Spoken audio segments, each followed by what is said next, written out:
kwamba msajili wa vyama ametuandikia barua na ni diversion, anataka tuache kuzungumza mambo ya mauaji na ujinga unaoendelea, wizi kwenye nchi hii, deni la taifa, maisha magumu, kukosekana kwa ajira na kuwapa Watanzania matumaini ya kuendelea mbele. Tuanze kumzungumzia yeye. Sisi tumekataa, hatutamzungumzia msajili, afanye anachotaka. Na kama tulivyoonya kwenye no reforms no election, msajili acha kuchezea utulivu wa nchi. Ukicheza na Chadema, jaribu uone.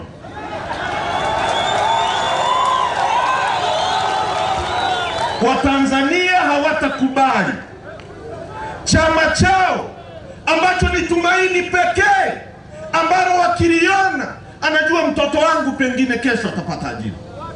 Chama chao ambacho anajua kikiingia madarakani kitawarudishia madini mikononi mwao wachimbe. Chama chao ambacho anajua kesho kutwa kikiingia madarakani kitawapa ardhi ya kulima.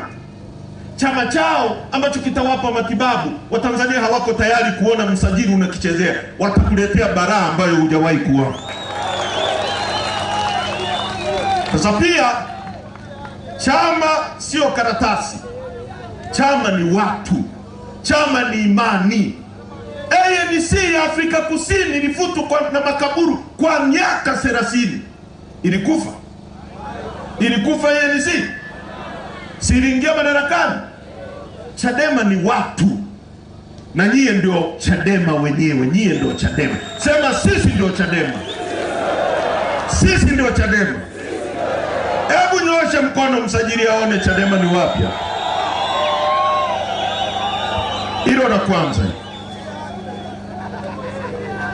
Hilo tumeliacha na hatutalizungumza tena.